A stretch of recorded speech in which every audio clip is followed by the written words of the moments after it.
আসসালামু আলাইকুম। আশা করি সকলে ভালো আছেন। আজকে আমাদের রেসিপি আমের আচার, যা কিনা একবার বানিয়ে অনেক দিন রাখতে পারবেন। আমের আচার বানানোর আগে তার জন্য একটা মশলা বানিয়ে নিন। একটি নন স্টিকের ফ্রাই প্যান নিয়ে তার মধ্যে দিয়ে দেব গোটা মশলা। প্রথমে দিয়ে দেব 3টি শুকনো মরিচ, 4 চামচ জিরে, হাফ চা চামচ পাঁচফোড়ন,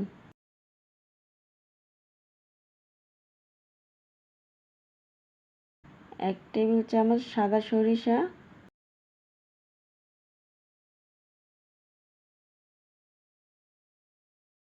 হাফ চা চামচ গোটা ধনে। সবগুলোকে একবার ভালো করে মিশিয়ে নেব। এটা ভেজে নিতে আপনাদের সময় লাগবে 1 থেকে 2 মিনিট।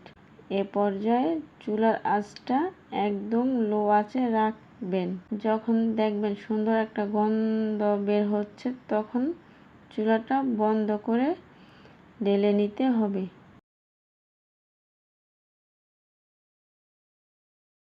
এখানে মিষ্টি আমের আচার বানানোর জন্য নিয়েছি 2 কেজি আম।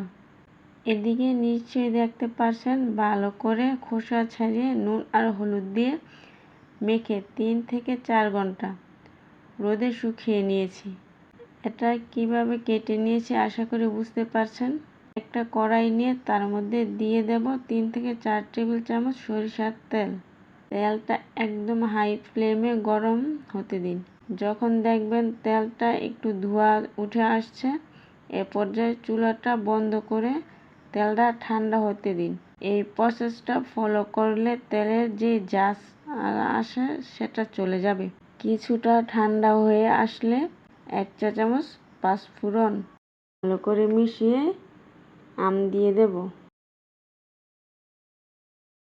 দিয়ে দেব 1 টেবিল চামচ লাল মরিচের গুঁড়ো, 1 টেবিল চামচ বিট লবণ।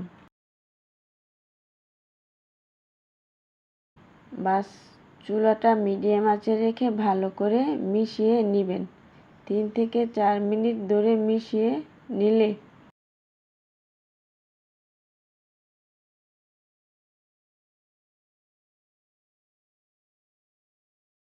তারপর দিয়ে দেব 700 গ্রাম চিনি।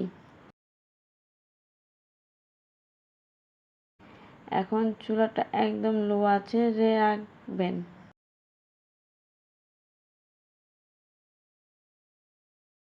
যখন চিনিটা গলে যাবে, আবার মিডিয়াম আঁচে করে দিবেন।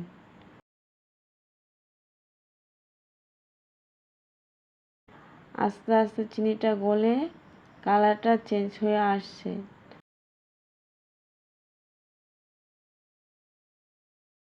তখন নেড়েচেড়ে 30 থেকে 35 মিনিট জাল করে নিতে হবে।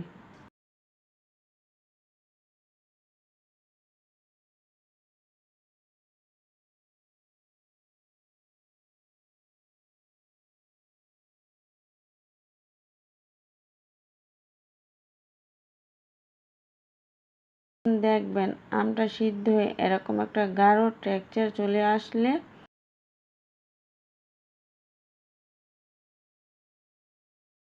দিয়ে দিন ভেজে রাখা মশলা।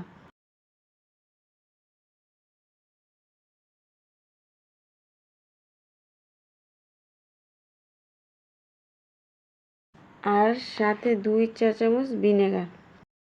ভালো করে মিশিয়ে নিলে রেডি টক ঝাল আমের আচার। এইভাবে ফলো করে একবার বানালে অনেক দিন সংরক্ষণ করতে পারবেন।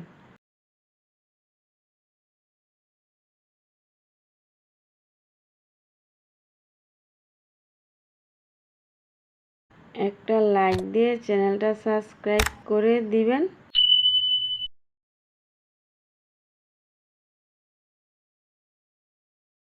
টাটা, বাই বাই, আল্লাহ হাফেজ। আশা করি সকলে ভালো থাকবেন।